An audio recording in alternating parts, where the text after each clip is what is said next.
Evvela bxêr bînerin Çarpel Medya îşev dîsa em ê bi panorama Çarpel Medyayê û hera bêjin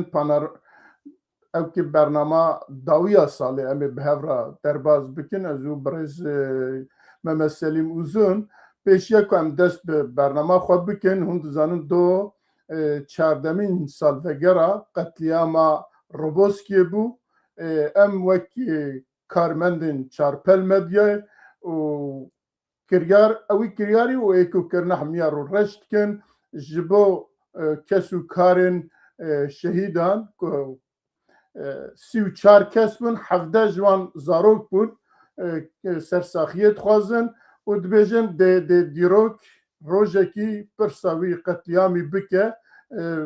Carek din sersaxiyê dixwazin, me xwest em carek din bînin bîra we. Kek Selîm tu yê tiştek bêjî? Valla şehidên Kurdistanê bir tînim û ev trajediyekî mezin e, yani dîroka me da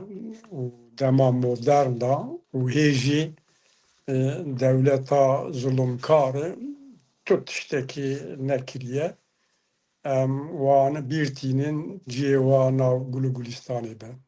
Belê gelek spas. Berê bînerên Çarpel Medyayê îşev me panoramekî taybet bo vî salî giştî bûyerên ku hem li cîhanê û hem li Kurdistanê. Belkî her yekî ji wan çend xalekî panoramekî hevalê me jenerîtê Ozan amade kiriye. Em ji heva destsaliyê jê re dixwazin û spas dikin û em dixwazin pêşî du beşin, beşek jê ê cîhanê ye û beşa duya jî ê taybet bo Kurdistanê ye. Em pêşî ev ê cîhanê gudarî bikin û li ser wî çend gotina bikin, paşê jî ji derbasê beşa ê Kurdistanê bin. Birêz jenerîk kerema xwe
belê bînerên Çarpel Medyayê me kurte panorama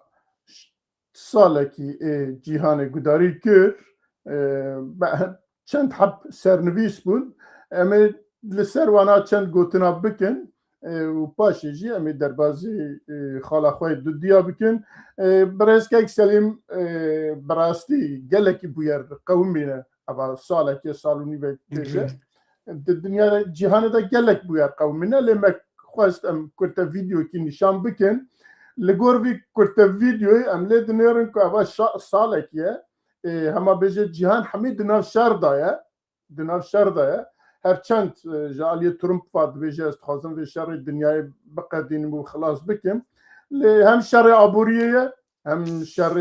جغرافیه و هم شر بیجن نتویه د جهان ده همی به هفرا که مرو لی دنیا را همه بیجه جا افریقا و جا چید بیجن باشور و امریکا و بیجن چین و آسیا و همه همی و شر هیه و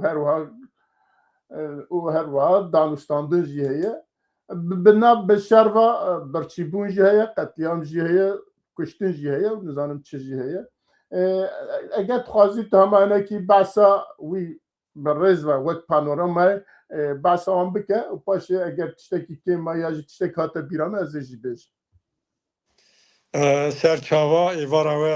باش گفتارین تماشاوانین ایجا براستی دنیا در روشکی نو دایه دنیا دناو لیگرینکی دایه برمن نظامکی انا نظام و اوکی بری نمایی 100 سالا بیستان دا نظامکی زیده کم هبو yani li euro ew tişt nemaye loma jî dinya di nav weka te got şer dayî kaosekê henekî ekspert dibêjin ev estê xwe da şerê siyemîn a cîhanê ye û bi taybet rojhilata navîn da rewşa şerê germ heye yani gelek alî ye sed sala bîsta da em dizanin nîzamekî hebû ew anti Kurd nîzamekî bû Kurd ev 100 sala xwe bi esaret ji her heq û huquqê xwe mahrum derbas kirin bi peymana Lozanê bi peymana Sykes-Picot bi çêbûna şoreşa Bolşevîk vir da heta ku Sovyet têk çû û pêşiya Kurda vebû û anha em spêka 100 sala 21 danin çêrek wext derbas bû 25 sal em dibînin ku dünyayê da ew nîzama siyasî aborî eskerî ku hebû 100 sala bîsta da gelek ciya da ketiye ew rêxistin sazgeh û dezgehên dünyayê da hebûn geleka fonksiyona xwe wek berê nema kartînin netewên yekbûyî bigire heta rêxistinên demokrasî navnetewî ewk nebûyî 100 sala bîsta çiqas bo Kurda 100 sala esaretê bû 100 sala zincîrkirina qedera milletê Kurd bû 100 sala bîsta jî bi rastî ji Kurda re gelek firsatên dîrokî bixweretîne hem firsat hem rîsk û tehlîke di nav hev danin lê pêşiya Kurda bi rastî vekirî ye peymana Lozanê emrê xwe tijî kirî Sykes-Picot nemayî statûyek ku rojhilatê navîn de hebû ew jî roj bi roj dikeve û nema tê meşandin ê ku dixwazin rojhilata navîn biguherînin û nûwa dîzayn bikin henin ê ku wek Tirkiye, İran, Iraq serî da rejîmên kevneperest rojhilata navîn de dixwazin wî statûkoyê biparêzin lê çi dibe bila be wek berê naçe rojhilata navîn nav guherandinekî da ye nav prosesa ku nûva dîzayn be têda ye ev tê berjevendiya milletê Kurd ji ber ku Kurd wek millet ew 100 sal e fiîlî bi şer di her seviyê da ji bo ku wî statûkoyê biguherînin qedera xwe biguherînin şer dikin loma jî em dibêjin eger Kurd ew firsatên dîrokî ku derketine ji bo Kurdan bi rastî bi siyasetekî rast stratejîk dosê xwe zêde dike dijminê xwe kêm dike û bi aqlekî Kurdî û rasyonel hareket bikin, karın wan fırsatên dîrokî istifade bikin, lê dijmin jê rahat nasekine. Ev guherandin dünyayê da mezinin, her derê dünyayê da henin, wek panoramayê da jî me dît, tesîrê wî li her aliyê dünyayê da henin. Lê taybet ê ku me alaqedar dikin, giranî rojata navîn, Tirkiye, Kurdistan, İran, Irak û Sûriyeyê û em ser vana bisekinin. Belê yanî tiştê ku tê bîra min yekê jî dünya bez di şerê di salê bîsta da şerê coğrafî bû, bi piranî şerê coğrafî bû elbet ji bo bercewendiyên dewletên zilhêz ku dibêjin lê şerê coğrafî bû sînora tayin kirin û her wisa her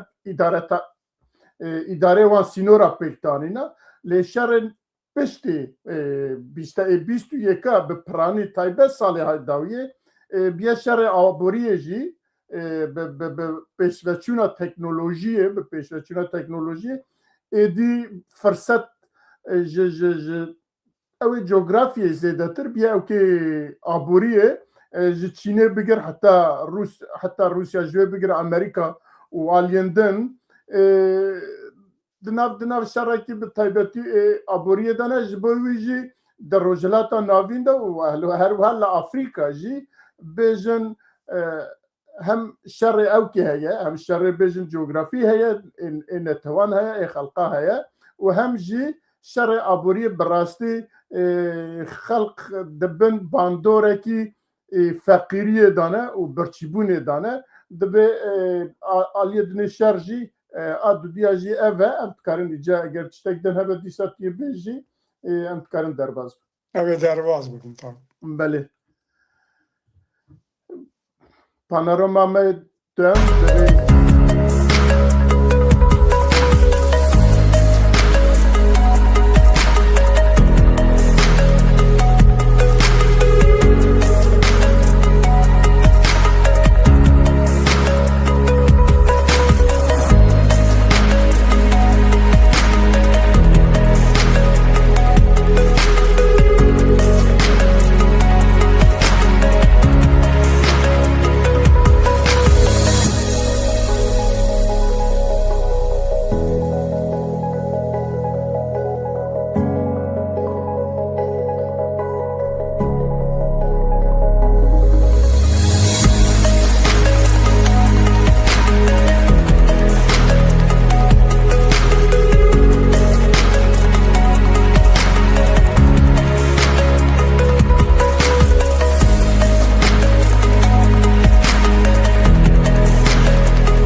بله تماشاوان هێژە me gudariya panaroya xwe duem taybet ê Kurdistanê ku her wiha çar dewletên ku Kurdistan dagirtine me wî panorama jî dît wî panoramayê de bi rastî di salekî de ku meriv lê dinêre tiştên ku qewimîne tiştên ku pêk hatine tiştên ku bûyerên ku bûne bi serê xwe dinyakî tişt pê reaniye hem ji aliyê bêjin negatif hem jî pozitif gelekî bûyer hene di ewkê de em lê dinêrin ji salekî hema salekî û deh roj bêjin li Sûriyê ku îktidar hate xwarê û Hafiz Esad Beşer Esad ji Sûriyê terk kir ciyê wî de Ehmed Şer'a hat lê dinêrê di nav salekî de li Îranê 1922 kes bes hatine sêdarekirin bes hatine sêdarekirin tu li başûrê Kurdistanê dinêrî ku ême aliyê Kurdî ava salekî hilbijartin çêbiye ku me nekarî hikûmeta xwe pêk bînin û her wiha Iraqê jî dinya dîsa ev di şerê İsraîl û bêjin Sûriye û Îranê de her wiha ku bi awakî jî peşka wî li Iraqê dikeve dinya pêşhate hene lê bi taybet li Bakurê Kurdistanê dîsa em dibînin ku salekî ye ku pêvajiyekî dest pê kiriye pêvajiyekî êca bêjin ji aliyê me Kurd ve ji aliyê min bixwe wek ucûbe wek ewkekî ye ka pêvajiya çi ye em ê li ser wî jî biaxivin carekî din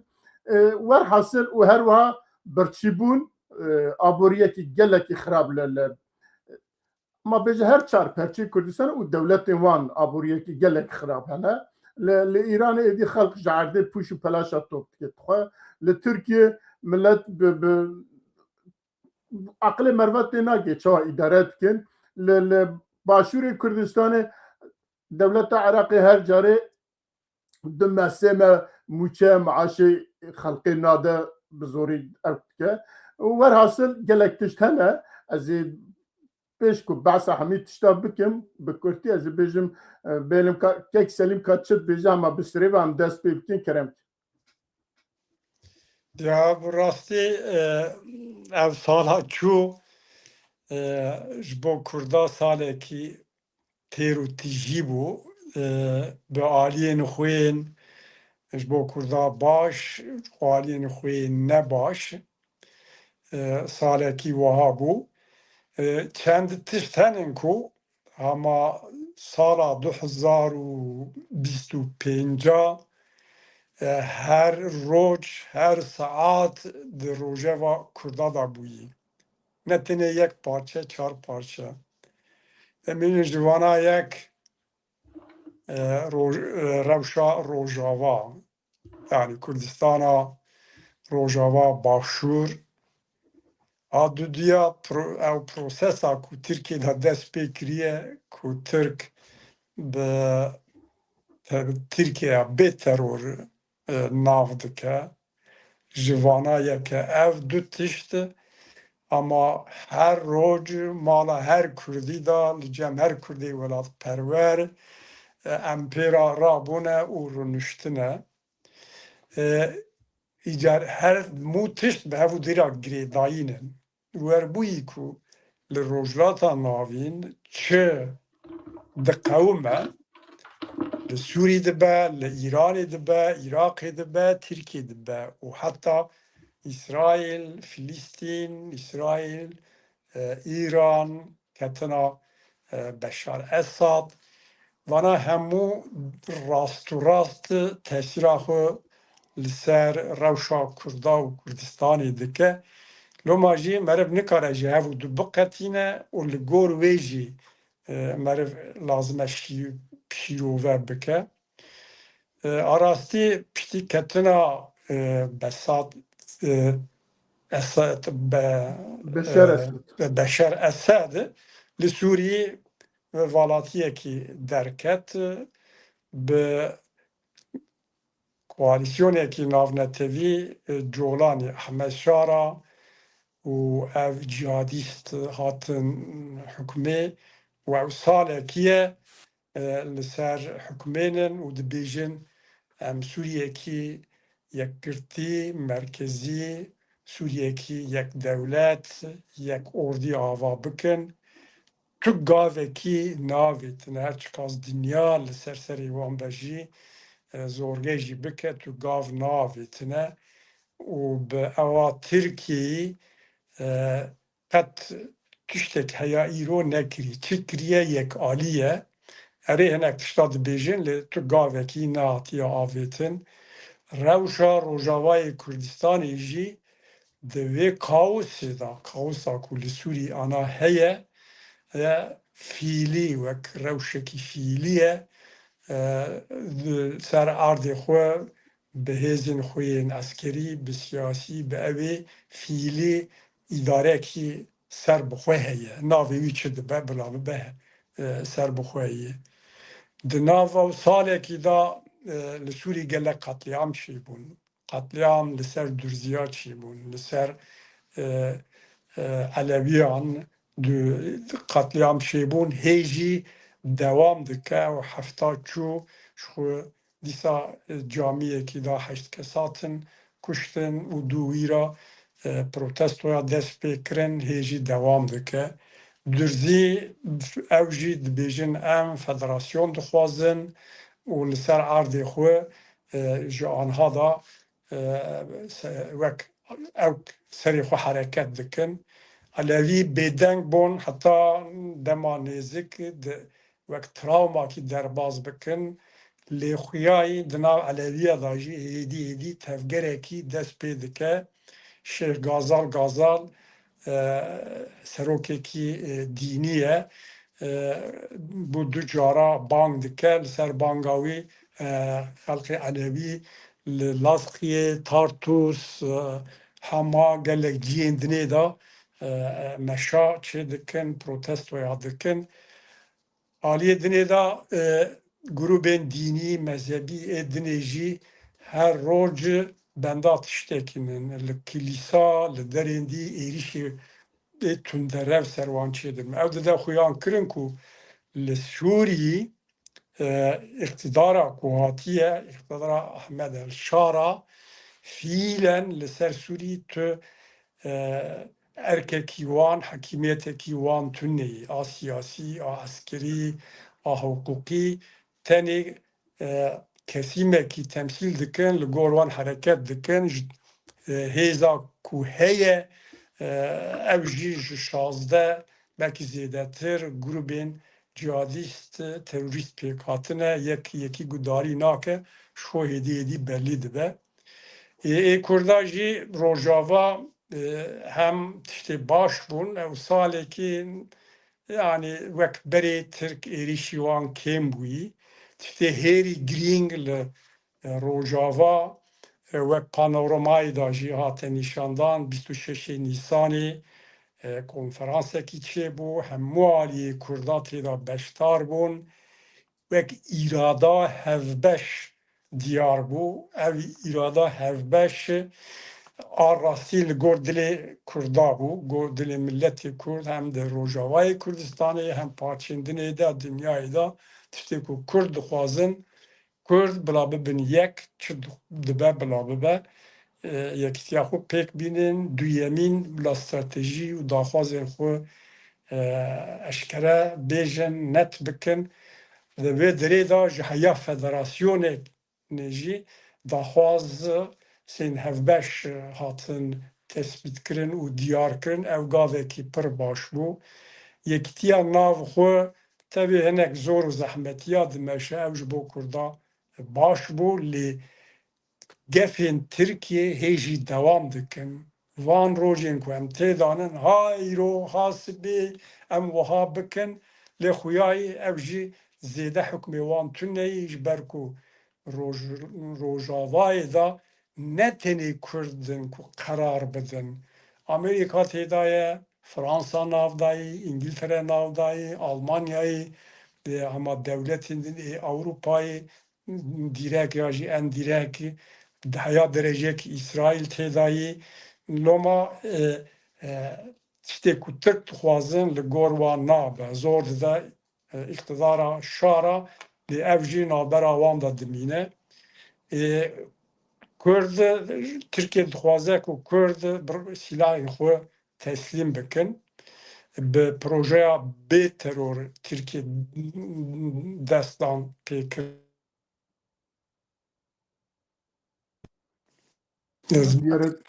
Ez bawerim telefonekî hat loma Bele. ez karibûm ji evê têkevim kompîtera xwe. Car Tirkiye projeya ku dest pê kiriye bi navê Tirkiya bê teror anha çita bilind kirin dûra gotin.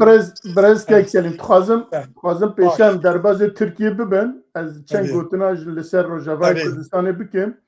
Bi rastî ku meriv li van bûyerên ku li Rojavayê Kurdistanê diqewime hem ji aliyê hikûmeta şer'a ve hem jî ji aliyê Kurda ve belkî Kurda hinekî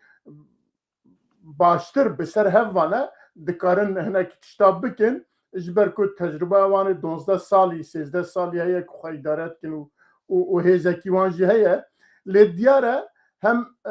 Ehmed Şer'a bi serê xwe nikare tiştekî bike hema bêje tu tiştekî nikare bike dewletên ku wî anîne wê jera dibên wiha bike lê dibinî da ê ku ew dike dewleta Tirkiyeyê binêre hema divî ew hay dawiyê te celabê te behs kir ku digotin biryar bû ku heta dawiya vî salî ew peymana dehê adarê ku behs dikin gere bicî bê bicî nehat Tirkiye çi kir Tirkiye berpirsê xwe eskerî şande wê îstixbaratê şande wê wezîrê xwe derve şande Sûriyê bi Ehmed Şer'a re di rojê rûniştin ku bûyerê bikaribin biguherin lê dîtin ku bûyer bi gotina wan ne Ehmed Şer'a dikare tiştekî bike ne jî ew xwe dikarin tiştekî bikin ji ber ku cenabê te behs kir dewletên dinê Amerîka, Fransa, İngiliz û hinekî jî bêjin İsraîl ku bi fiîlî li wê ye ewan rê nedan wî îca Tirkiye çi kir û lê herî ku 2025 da jî ew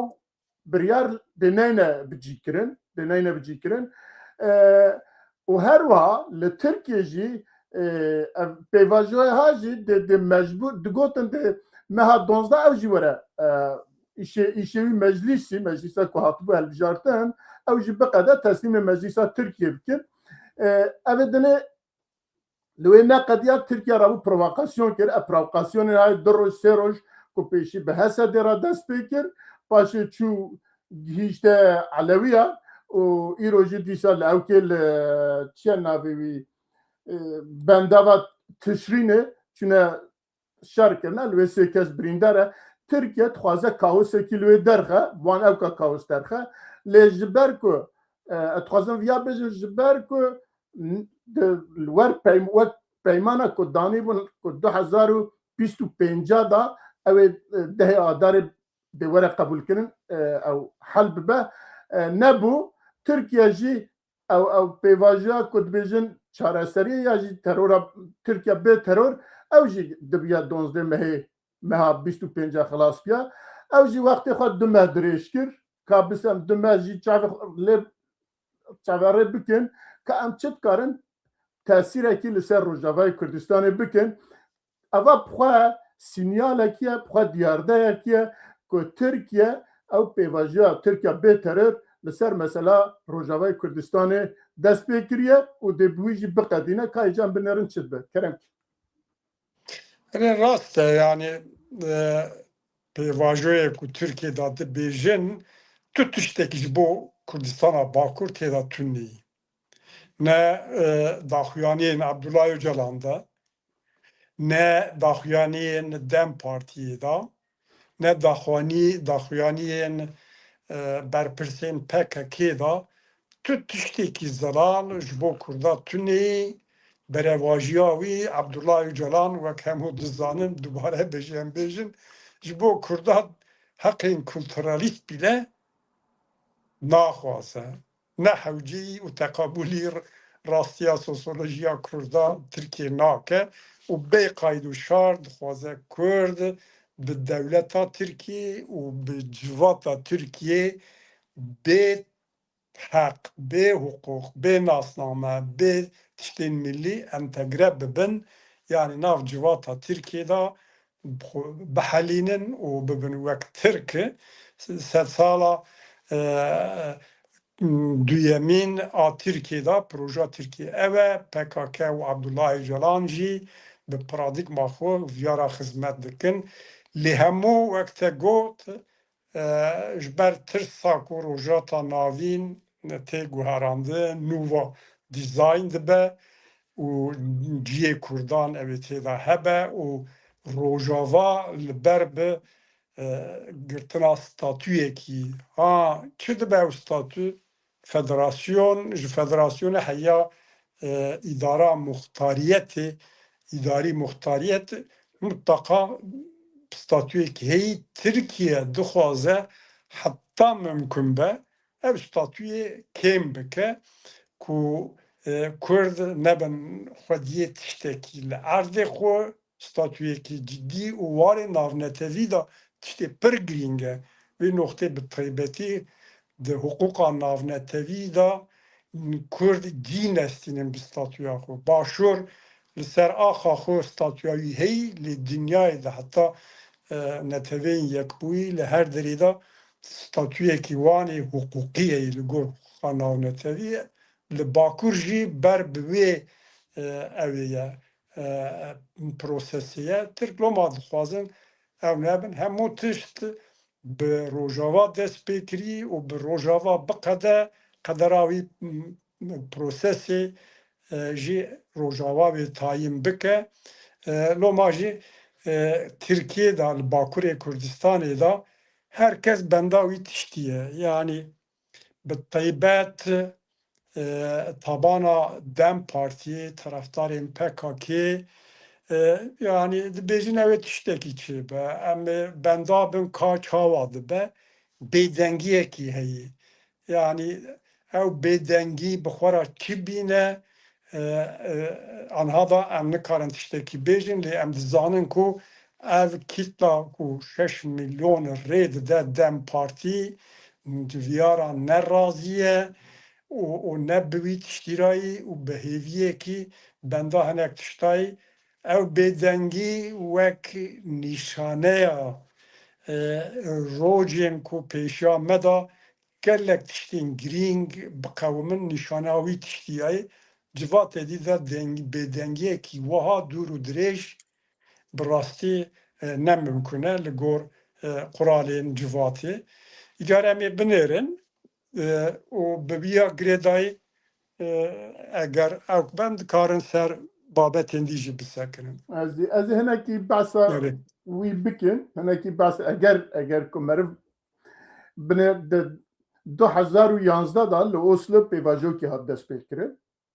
bi heman tiştî wî çareseriya pirsa Kurd bû li wê di wî pêvajoyê da di wî ewkî da behsa Kurda dihata kirin. Behsa çareseriya Kurda ê li Bakurê Kurdistanê dihata kirin. Ez bixway li Bakurê Kurdistanê ez tevlê çend civînê wanin ku heyetekî wanê rispiya hebû li bajarê Kurdistanê hemî geriyan civîna çêkirin. Li wê behsa Kurda dikin behsa çareseriyê dikirin. Caran nîqaşê car wextê ku li wê bûm bixwe jî carna wan re nîqaş kiriye. Mesela li Mûşê min ji wan re got ya hûn hatine Kurdistanê lê hûn yek gotinekî bi Kurdî nakin wan hatine ji Kurda re bi Tirkî behsa ewkê dikin. Yani nîqaşek ew qesa ew bû yani eger bi ê nihara muqayese bikî tu eleqa wî tune pê. Bi rastî ew çax li ser mesela Kurd dixwastin tiştekî bikin çimkî ewkekî hebû lê niha li tu derekî yek gotinekî mesela Kurda di nav nîqaşê wan de tune. Heye tune dibêjin Tirkiye bê teror lê ew jî dîtin piştî salekî ye di civîna AKP da Erdogan bixwe dibêje wela em bi vî proje bi vî awayê em pêş neketin me nekarî em xelkê qanic bikin divê em ewkê xwe biguherin stratejiya xwe biguherin hem ji bo Tirkan stratejiya xwe biguherin û hem jî ji alî Kurda va stratejiya xwe biguherin ka belkî em Kurda qanic bikin lê bi vê re بویرا دوی پیواژوی دا دوی ام بحث اوکی جی بکن علیه کردی کردستانی جی بکن دوی پیواژوی دا علیه کردی کردستانی براستی اول سالکیه حوله وان چه بیه حتی نه چه کرنه چه کارینه بکن و تخوازن چه جی بکن دوی ام بحث وان تشتا جی بکن اگر جناب تا بحث بکن اگر نه از ذهنک تشتا بیجن کرم یا بگمان او نقطه پر مهمه و اساسیه و تشتی که کرد بکن هیزن نتوی کرد و کردستانی بکن او نقطه یعنی انا ما دست پکی دا گوت سه سالا بیستو یکا ji Kurdara bi rastî firsatên dîrokî bixweratîne û firsatên wiha dîrokî berderiyê Kurdan in. Aliyê dinê de Kurd wek milletekî çar parçeyê Kurdistanê de ber bi milletbûyînê de diçin. Hîsa milletbûyînê, hîsa milletperweriyê, hîsa welatperweriyê xurt dibe her çi qas her çi qas bêdengî hebe jî her çi qas wek bakur, zulm, zordarî, tirs, bêhêvîtî hebe jî li her çi qas li Rojhilatê Kurdistanê da wek te serî da got navsalekî da hezar û çi qas însan hatin dardekirin di nava me piranî wan Kurdin wiha be jî her çi qas di bada Kurda bi birçîbûnê bi êrişên dron bi evê bixwaze terbiye bike statûya Kurda ew rake û dîsa her çi qas li Sûrî û hêzên tundrev cihadîst naxwazin Kurd statû bigirin tevî ew rewşa giran jî li Kurdistanê bi taybet Bakurê Kurdistanê de binî da kelandinekî heye. Me Newroza 2025 da dît ama ber çavê me yî wexta li Îranê wexta li Urmiyê ku Azerî dibêjin Urmiye bacarê me yî Fars dibêjin ê me yî îsbat bû ku Kurd bi ewekî coşekî mezin Newroz pîroz kirin tirsekî ket dilê Acem û Farisan êrişî wan kirin heta ana tiştê wan hatî dîtin. Newroza Kölnê ku piştî ew qas sala ye PKK û derdora wan her sal bi sed hezara însan dimeşandin salên notî da bi cuda cuda ew filama û evê ala Kurdistanê da nav qet tunebû lê hemû kolanên di Kölnê bi ala rengîn hatin xemilandin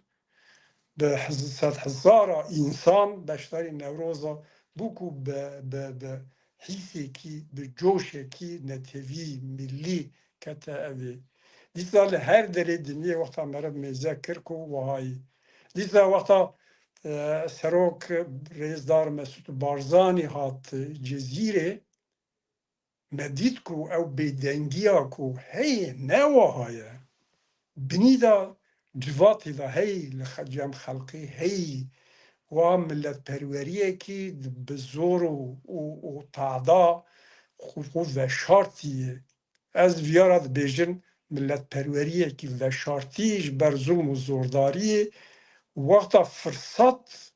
dibîne walatiyekî çêdibe wesîlekî çêdibe xwe dide derme dîsa dît berê me hatina peşmerga da dît berê me referandumê da dîtibûn ew ruh dîsa Şirnak, Cizîrê û derdorê da peyda bû xelkê Kurd ji her partiya ji AKP bigire bifikire ku evên sempozyumê îdare dikir têda bû ew milletvekiliyê AKP têda rabû çi axaftinekê kir ku wek serokê quruciya têmas kirin. Ev tê vê wateyê ku çar parçeyên Kurdistanê da û ne tenê Kurdistan diasporayê de ruhê millî xurt dibe. ها اگر منظره و ها به و عالی دینا پیشی کرده و بوی روژاتا ناوین گوهراندن هی سایسپیکو لوزان چونه سوویت چوی دوار ناونتوی دا جی او بی برجوندی ملتی کرد و هیزین وک امریکا اوروپایی هف دو دگرن همو آدم ده برچاو ست سالا 21 دا براستی فرسانده مزن هنن بردری کردان لی تشتی که ته گوت ته پرسی maalesef Kurd diviya da em nehezirin. Em ji bo bersîva sed sala bîst û yekê em wexta karibin bersîva ev kelandina ruhê millî ku ji binî da tê û ew ê rojên pêşiyê de xwe bide derb û di warê rêxistinî siyasî dîplomasiyê da bidin em nehezirin bi taybet Kurdistana Bakur di wî rewşê dayî Kurdistana Başûr wayî salekî hikûmetekî xwe ya awa nekirine. Ê Bakur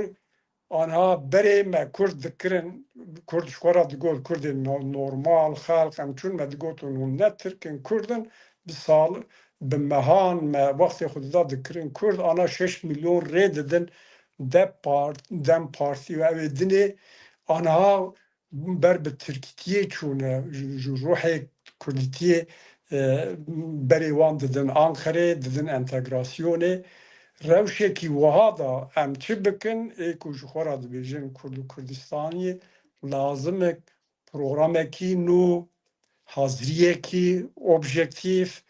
û siyasetekî bi aqlê Kurdî û rasyonel bidin ber xwe û jiya re hazir bin ber xwe ji bo sed sala bîst û yekê hazir bikin bersîva wan tiştan bidin di wî warî da em zêde ne ev kin yanî tiştê ku dilê me rev dixwaze ne wî rewşê danin rast e şert giran in konjektûr pir xirab e aleyhê me da ye hem dewlet hem derdora PKK û ên derdora wan in bloqek kajekî mezin çê dikin lê dîsa jî ê ku dibêjin em wek xeta millî danin wek Partiya Welatparêzên Kurdistanê wek Partiya Sosyalîstên Kurdistanê wek Xaxpar û wek PDK Bakur ew ên dinê nav xwe da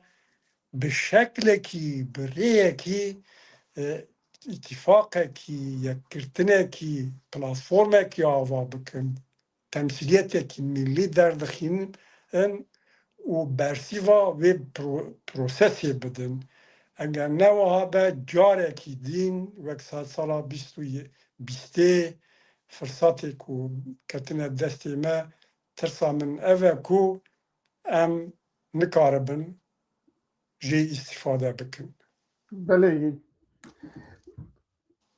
براستی یعنی وقتی که مرو لید نره یعنی درو دورا و بیجن حلقه کی که دجدینه که ری ناده یا جی اوکناکه که او آلین که جنابت باس کر کارو خباتی که بدلی مبکه لی جبوان کارو خبات حول هنه ام دزانه کل باکوری کردستان گلک هفدیتن هنه ام دزانه کل باکوری کردستان گلک کنفرانس چه بون که بکاربن بگیجن حولکی حتی دو جی دیسا باتمان پارتیا ولاتپارێزên Kurdistanê dîsa konferansekî semînerekî bi serokê xwe giştî li wê debû girseyekî rind jî li wê hebûn yani li wê jî wextê ku tu li gotinê wan daxwazê wan helwestê wan dinêrî ew kek heye wek dîsa cenabê te behs kir li Bakurê Kurdistanê rast e bêdengî ye lê ew potansiyela ku di çirîskekî agirê da dikare bifira dikare fire bibe ew potansiyel jî heye sibê roj ku firsent û kete destê ew aliyên Kurdistanê ku dibêjin eger firsendekî ew kekî bikeve destekî wisa ez bawer dikim di nava demekî gelekî Kurd da bikaribin ew daxwazên ku ew dikin bigîjine wan dere ez xwasa bêhêvînînim lê birastî ji re zev kar û xebat dibe birastî û a dinê jî جبو سرانسر کردستان جناب te bahs kir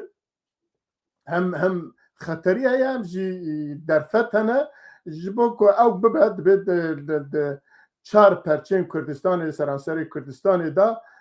heyetekî millî were çêkirin, heyetekî şewrê were çêkirin ku bikarbin hev biparêzin, ku bikarbin bersiva dervayê bi tev bi hev ra ku carna hev bibînin wek heyetekî milliyên Kurdistanê ewa jî pêwîst e ewa pêwîst e her çiqa li her perçeyê li gor xwe karê xwe bikin ewa jî pêwîst e ez hêvî dikim û xweşbînim jî dê eva bibe wekî din li Akîdên min ekser rewşa Tirkiye jî bisekinin bi erê baş rastî em reşa Tirkiye erê giring e eger tamam ew hebe yani kerem yani me got ya yani qedera me maalesef bi hevû dîra girêdayî ye. Yani bila sebep İbn Haldun negotî coğrafya kader e. Coğrafya Kurda rastî dîrokî de bûyî qedera Kurdan tayin kiriye. Em hem ciyê jeopolitîk da bûne navbera împaratoriyeta de Fars, Ereb û Ecem de bûne qada şer sed sala bîsta jî bi petrol û gaz û enerjî û eskerî stratejî û dîsan bûne wek ciyekî mühîm û em navhevdanin. Yani wextekî tedî me digot iç sömürge yani koloniyên ê hundirî yani em û kolonyalîstên xwe navhevdanin ne wek ê Ewropî û ên ji aliyê dinê okyanusê bûn ya jî Afrika û ji hev dur bûn ne nav da hebûn em ê ku em kolonî kirine welatê me kolonî kirine em bindest kirine Tirk, Ereb, Ecem em nav hevdanin û li Bakurê Kurdistanê Tirkiye gelek hejmarekî mezin nüfusa Kurdan li Tirkiye dijî. Loma jî wata wan welata da tişt dibe me eleqedar dike. Yani em zêde evê nekin lê rewşa Tirkiye bo ku em evê da dijîn parçeyê da bi rastî dîroka xwe a sed salî da Tirkiye tu carî ew qas krîzekî wiha kûr, fireh di her warî da hem hundir hem di navçe hem di warên navnetevî da krîzekî wiha dîplomatîk tiştekî wiha nejiyayî. Yani werbûyî ku te cenabê te axaftina xwe da got yani ji xelq çawa îdare dike berê ji ber birçîbûnê çawa îdare dike hatiye wî rewşê yani ewa qada birçîbûnê da dijî gelek kîtekî mezin li Tirkiye nav xwe da li hev ketine. İktidar her çıkası diçe roj bir roj berbe yek serok ya yek şahsi da dibe rejimekî totaliter dibe rejimekî zordar zulümkar baskî dike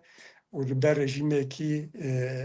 polîs û eskerî berbiviya diçe. Barî nemayê civat di krîzekî mezin dayê di travmayê derbas dike û di warê navnetevî da îzole bûye li Sûriyê çi hêvî dikirin û hatine ketine çi rewşê ser da jî nêzî 4-5 milyon mülteciyên Sûrî henin di wî rewşê da tek tiştekî wan mayî û borazaniya dikin em wiha eskerî xurtin me wiha eskerî sanayî ava kiriye em wiha dikin em xurtin eskerê me kare wiha bike û dixwazin xelkê xwe bixapînin û ev rejîma ku heyîyana a wek bûyî yekpartî muxalefetê xwe jî digire. Yani serokê belediya şaredariya İstanbulê û ji CHP gelek insan girtine li ser şaredariyên Kurda qeyyum anîne û her tişt li gor xwe dimeşîne. Alîkî da dibêje em prosesa nû Kurd û Tirk birayê hevin lê aliyê dinê da tu heq û qoq tu neyî ji roj bi roj demokrasiyê dur dikeve û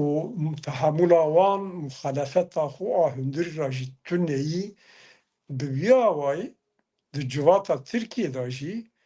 di qada civatê da dewlet nav xwe da bûyî de blok wek bûyî du blok ew blok bûyên tarîxa Tirka da cara ewil e ku ew qasî wiha xuyayê ew qasî kûr e. Loma jî ez dibêjim ku Tirkiye bi vî awayî nameş. Tirkiye hatiye ber evê ku şikestinekî siyasî dibe, civakî dibe ya jî derva tiştekî dibe darbekî bixwe û ji ber xwe tişt na kêbin ji ber ku bi vî awayî ev statûko ew rewş berdewamiya wê nemimkûn e eger wiha biçe Kurd lazim e xwiyara jî hazir bikin dikare erê wiha evê da kesî meriv tişta nabêje lê çawa li Sûriyê hinek tişt qewî bîn û şerê navxweyî derket û hinek valatî firsat derketin Kurda jî îstîfade kirin. Sibê du sibê meriv bizane Tirkiye jî kare şikestinekî wiha bibe û Kurd ji vîyara jî hazir bin evê ciyê xwe belî bikin lê tevî vîya jî Tirkiye ew îxtidarek ku heye dizane bê Kurda jî nabe ji bo emrê xwe dirêj bike ji bo ku carekî din ew partiya ku lêserî were îxtidarê ya jî Recep Tayyip Erdoğan bibe serokkomarê Tirkiyê binî da danûsandin naxwe bi Kurda ra dixwazin çêkin yek armanca ew prosesa ku li Tirkiyê da dest pê kir ew pêvajo yek arman jî ev e aliyê da dibêje demokrasî bi Kurda ra dixwazin nêzîkî xwe bikin ya jî nêz bibin li aliyê dinê ra bi muxalefet ra çawa dikin. Doma jî rewşekî xeter dayê Tirkiye lazim e Kurd wî tiştî ji ana da bibînin û heziriya xwe ji bo wê jî bikin yani. Belê. Elbet li Tirkiye siyaseta ku Tirkiye niha dimeşîne hem ji aliyê aborî va û hem jî ji aliyê siyasî va di xeteriyekî mezin da ye xeteriyekî mezin da ye. Ji xwe re li rêya digere rêbaza digere çawa jê xilas be. Mesela Kurda girêdayê mesela dewleta bê teror. Mesela dinê jî ji bo muxalefeta xwe ji bo ku muxalefet behsa tiştên wî nekin, behsa tiştên wî nekin ew kekî totalîter e. Hemiya daye mehkemê, hemiya digire şehrevan serokê şehrevaniyê wan digire, serokê nizamciyê wan re dawe vedike. Werhasıl Tirkiye siyasetekî wisa dimeşîne qet dûr nîne sibê du sibê carekî cûnta jî bikin. Tedî ji derek ve cûntekî kirin û destanî ser dîsa dewleta xwe ew dikin lê Tirkiye mîna dewletên Sûriye ya jî dinê nîne. Türkiye wextê ku hate mesela dewletê ew çax muhalefet û îxtidar û feqîr û dewlemend û nizanim çi bawer ke tev dibe xwe dibêjin ya beqa sorûnû tev dibine beqa sorûnû tev dê bibine yek dîsa jî ji wî alî ve Tirkiye hinekî ji dewletên dina ez cûtatir dibînim zehmet e ji bo wan ku ka dê çawa bikin di vî serdemê de dikarin cûnta bikin ya jî tiştekî din bikin lê wextê ku hate ew kekî dereceyekî wisa pileyekî wisa ew çav dê tev bi hev re dîsa rûnin bi awakî din ew kê xwe hel bikin lê çi qasa winda bikin divir de mesela me Kurda giring e mesela me Kurda giring wek cenab-ı te jî got dibe Kurd xwe ji bo hemî rewşê amade bikin xwe ji bo hemî ewkî rêxistinê xwe çê bikin li gor wî tev bigerin eger na di nav şerê wan da di nav têkçûna wan da dê Kurd jî têk biçin belê Eja duzanî me goya hemû bi hev û dûra girêdayînin qedera Tirkiye jî bi qedera Îranê ve girêdayî ye û em Kurd bejî behsa wî bikin belê carekî Amerîka û İsraîl li Îranê xistin wek çawa li Iraqê eger tevî tê bîra evkê me temaşavanên me lê xistin şerê Korfezê serî da lê nekuştin Saddam yani ji îxtidarê nexistin sekinîn heta dema wî hatı lê xistin İran jî piçekî wiha wek çawa li serê Saddam kirin hêdî hêdî ew hêzên Îranên proxy vekaletê ji ortê rakirin bi destê Îranê Hamas Hizbullah û İran ji Sûrî derxistin Hûtî û aniha Heştî Şabî ew mane werxuyayê ew rojên dawiyê da yani İsraîl û Amerîka dixwazin carekî dî li Îranê bixin wexta wiha be wek cara dinê nabe bi xwe re hinek encama bîne eger hatû ket vî rewşê Îran darbekî xwer û walatiyekî li Îranê derket wê çaxê wê dirê de hem ji bo Rojhilatê Kurdistanê pêşiya Kurda vedibe û Kurdê Rojhilatê Kurdistanê zêdekêm bi rêxistinînin zêdekêm bi rêxistinînin ê karibin wextê xwe de müdaxele bikin di wî rewşa nû da di wê walatiyê da müdaxele bikin û tişta dest bixînin aliyê dinê da ji bo Tirkiye dîrek darbek ye yani şu Îrak statûya Kurda heye nîv dewlet e Sûrî ne dewlet e fiîlî statûya Kurda heyî İranê li Rojhilata Kurdistanê Kurd statûyekî dest bixînin sê aliyê Tirka dibin dorpeçê dayê Tirkiye û dortê Tirkiye li gor hinek tabî eksperta ji xwe dibêjin stratejiya ji nû ve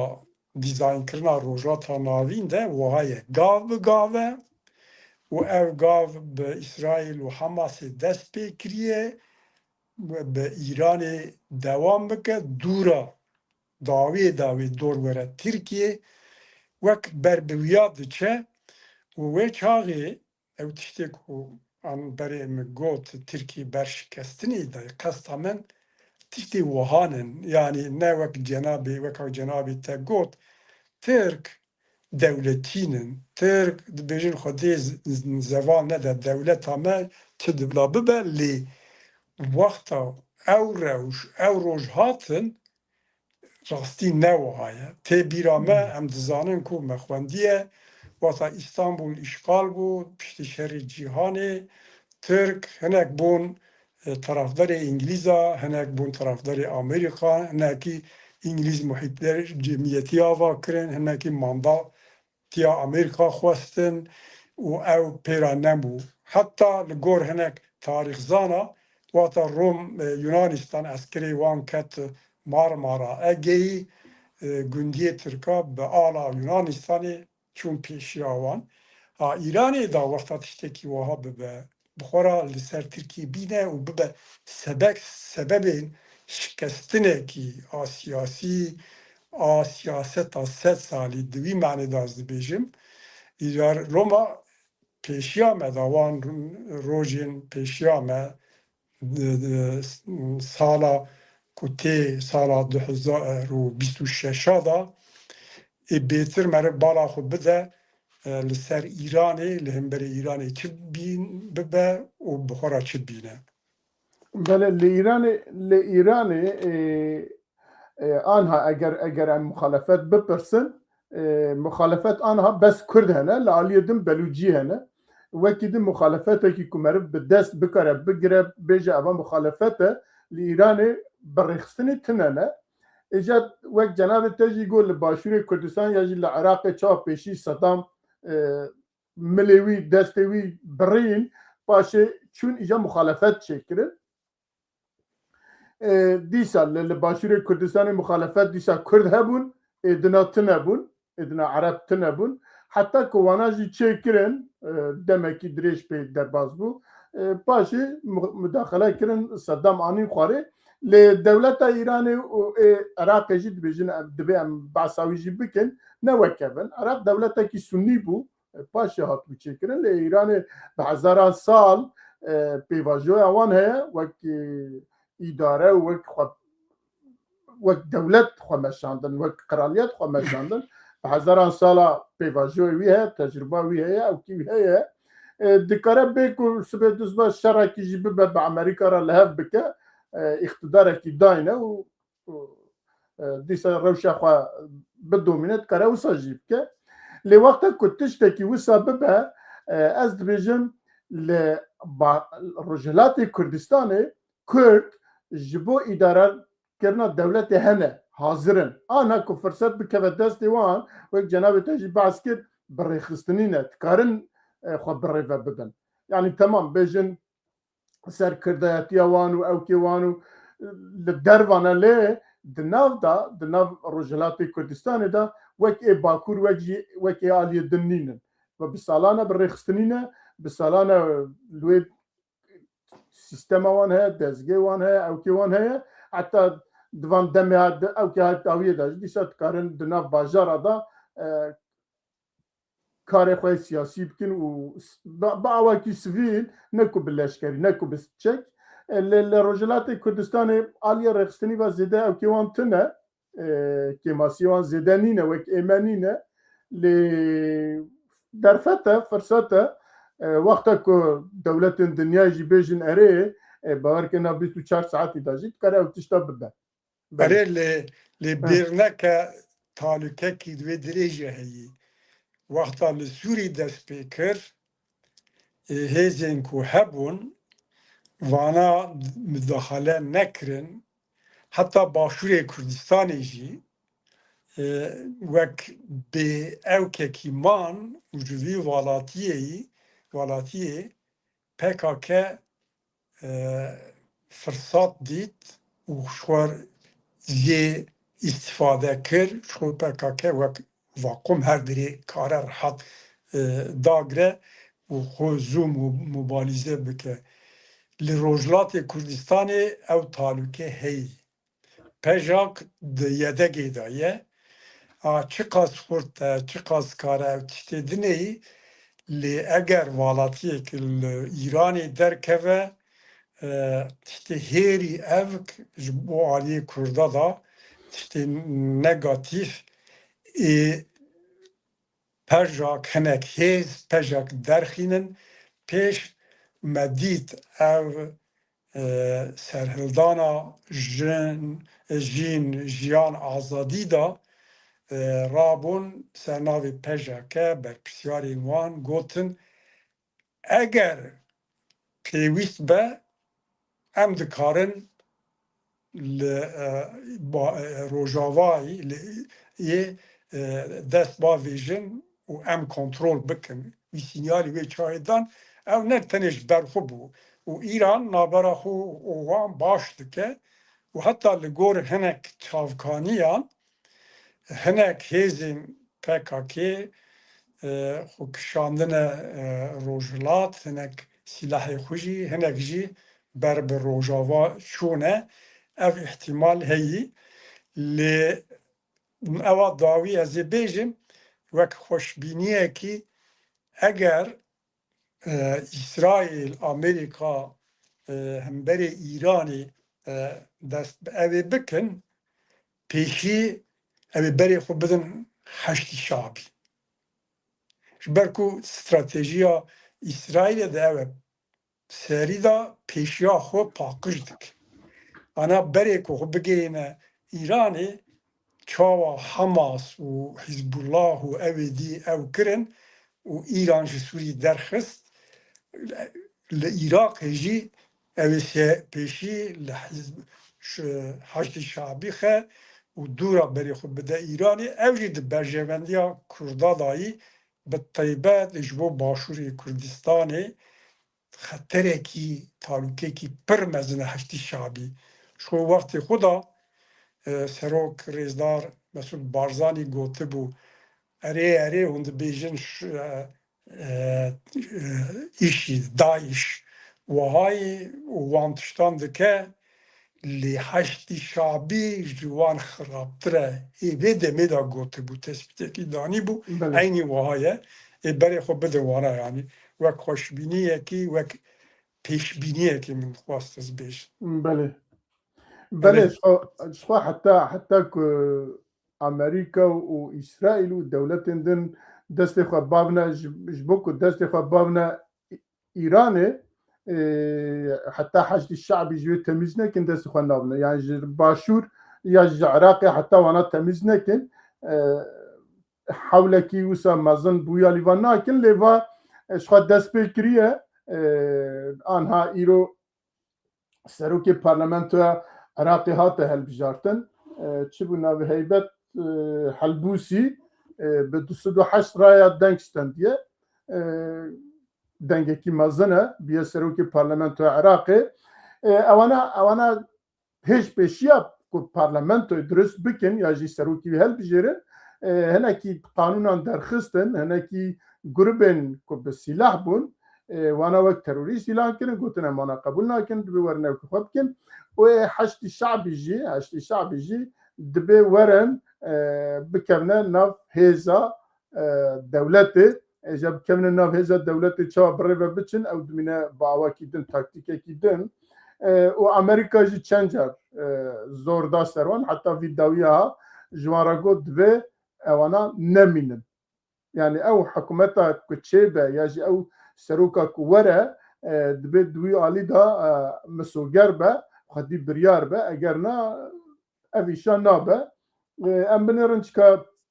و ایرو هلبجارتنا سروکی او کیوان چه بو چیه ناوی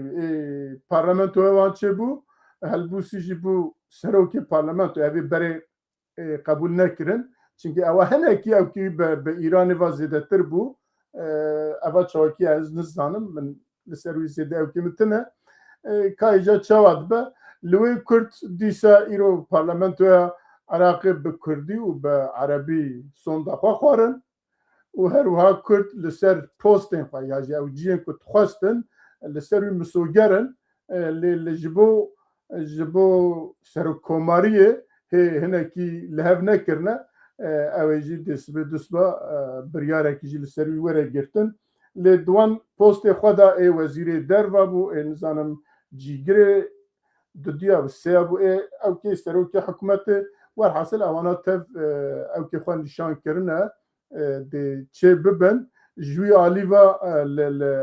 her çend yek denk dîsa neçûne parlamento Iraqê lê dîsa jî jûyê alîva ew kin û dibêjin ê ku mafê me ji xwe em ê bistînîje em in yekî dinê ye îlla yekîtî ya jî îlla partî dikare nebe jî lê divê Kurd be Serok Mesûd Barzanî wisa îro beyanek wisa dabû divê Kurd be îlla yekîtî ya jî partî dikare ku nebe lê yek ji wan be em binêrin belkî tesîra wî li ser ew jî çê bibe li ser Başûrê Kurdistanê hikûmeta Başûrê Kurdistanê bibe ez ev kê bidme te tu yani xwe bike gotina min ev e ku şu yani tedî babet zêdenin eva salênin û hinek tişt mere bêje hinek tişt nebêje ev nabe ji bo hev du temam bikin bi rastî aliyekî da Başûrê Kurdistanê tiştê baş diqewimin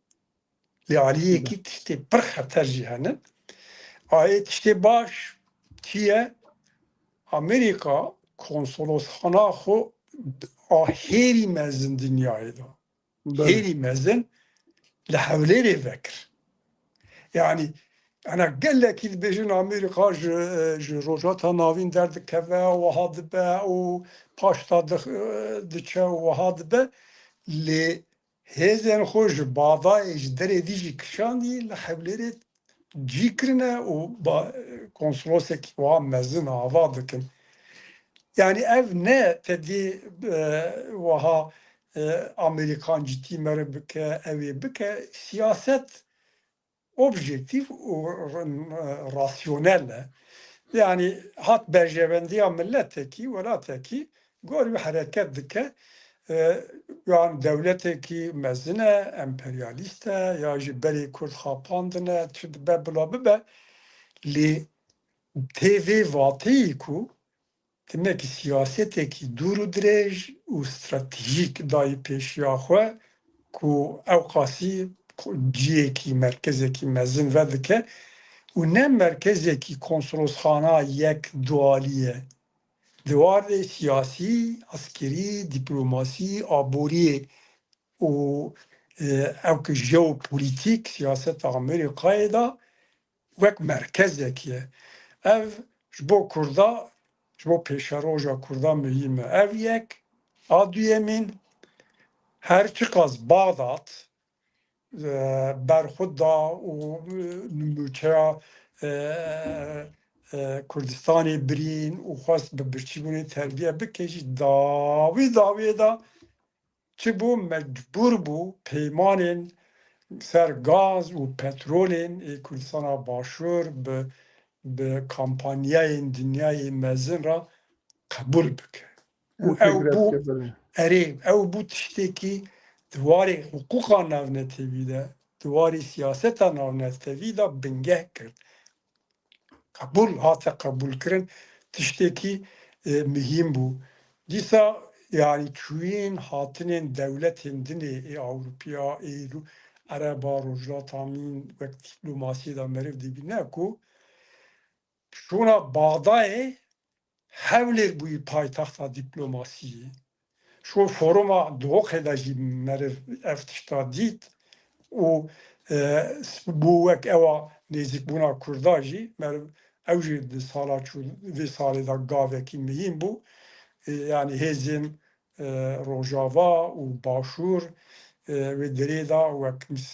mesajekî dan ji bo yekîtiya Kurda, ji bo yekîtiya millî evekî mesajekî bû û moralekî mezin bû ji bo Kurda her çi qas ji Bakur û Rojhilat ba hêzê dirê nekiribin jî. Îcar ev jî tiştekî baş bû. Lê aliyê dinê da tiştên ku bala meriv dikişîne û meriv ser bisekine wiha carekî da radibin santrala hêrî mezin Kormorê da elektrîkê bi füzarlê dixin. Yani hatiye wî rewşê ku Kurd bûne kirine hedef hem İran, Heştîşabî û îndirek be rejîma Bağdayê belkî jî dewletên derdor ê dinê jî navdanin werkirin. Biya jî nema lajanê radibin bi evê ewa elektrîkê ev kirin. Ew hadîseyên wiha wexta meriv dide berhev şerrekî mezin heye di wê dirê da ê ku em dibînin lê binî da çi deqewime em nebînin jî em dizanin tê çi vateyî. Ser vîya Amerîka biryar da anha ên antî çi dibêjin antîfüze evên parastinê hîdî bike sîstema parastinê dêne hewlêrê û Başûrê Kurdistanê hemû ew dane nîşan didin ku li sahayê da şer evê pêşerojê mezin bibe û Kurdistan wek merkeze û Kurd wek evekî hêzekî siyasî li Başûrê Kurdistanê û Rojava jî wek bûne hêzên ku denge çêdikin bêwan kes nikare strateji dêne hatine wî noktayê û dide îsbat kirin ku heta Kurd li van dere da xwedî statûyekî nebin, xwedî dewleta xwe nebin, rojhilata navî ne îro û ne jî sibê newê aramî çêbe û ne aştî wê çêbe û ne jî kes kare rihat bijî têda bijî û hêzên mezin Amerîka, Ewropa be kes zû bi zû neçe wê dirê da evên mezin, finansmanên mezin, kampanyayên mezin cî bistînin kar bikin. بله Herê em karên hêdî girê bidin. بله ez ê bêjim ama bêjim gelek spas tiştek ku ez lê zêde bikim tune lê yek tiştek heye hêza pêşmerge ku dibêjin kîj navê wan çi bû digo ê heştê ya va ew kê xwe yekîtiya xwe temam kiriye logoya xwe jî guhertiye û navê xwe jî guhertiye eva pêngavekî baş e ku bo ji bo yek rêxistin yekkirina hêzên pêşmerge gava ewlê çar roj berê niha îlan kirin ku hem navê xwe guhertiye û hem jî logoya xwe guhertiye û hêza xwe ew kê tûmena heştê ya xistine yek ev jî pêşhateyekî mezin e û dîsa jî em hêvî dikin ku ji vegera Bexdayê bikarbin parlamentoya xwe jî pêk bînin ku bikarbin êdî li ser ew kê jî û ew rampa hewayî ku parastina hewa ez bawer dikim Amerîka birçû li aliyê çiya Rojavayê Kurdistanê danî ku ji wê ve ew bike biparêze îca wekî din anha tiştê ku agahdarim ew qasa wisane mecbûrin eger Amerîka û Çîn û nizam dewletên din bixwazin ji bo berjewendiyê xwe li wê kar bikin dibe bi awakî jî ew derwere parastin ku hem birêz Serokê Herêma Kurdistanê Nêçîrvan Barzanî û hem jî Serokê Parlamentoya Kurdistanê Mesrûr Barzanî daxwaza parastina hewayî kirin wî cîhazî kirin û Amerîka jî negotina pêngavekî avêtiye em hêvî dikin ku bikarbe cî bibe û carek din spasê cenabê te dikim ama jin heva dibêjin sala te nû pîroz be hêviya serkeftinê hêviya daxwazin Kurdistanekî azad serbixwe em wisa hêvî bikin bibe ev sala bibe pêngavekî mezin ji bo wî tiştî her wiha ser sala hemî beşdarên xwe ku hetana beşdarên çarpel medyayê ku heta niha eva salekî gudariya me dikin em ser sala wan pîroz dikin ji bo wan aramî ji bo Kurdistanê aramî ji bo wan jî jiyanekî bi tendurist û bi dilê wan dixwazin heta bernameyekî din salekî dinê em bêjin heta salek dinê bimînit xêrî xweşiyê de Baje ez li ser gaxana Kurdên Zaza jî çend gotin bi Zazakî bêjim bêje ew hefte şi temeşawanê Mayê Erciyayê gaxan bi gaxan serê Kurdanê Zazayan û gaxan yo edet û tarîxî û gencî yo benû kal yo benû vêve û miyanî keyon ragêrênê çi danî arî ben yo kiyeve xur ziyafet virazîn ya jî feqîr ra vilakînê û kêfkin heta serî sibê govend dînî no edet û kultur û zaf qedîm û tarîxî û gaxanê şima pîroz bû rêna jî serserê şima pîroz bû baza teşekkürkînî sera newê Kurdarî Kurdistanê rê ma pîrin re bi xêr û xêrlî bû.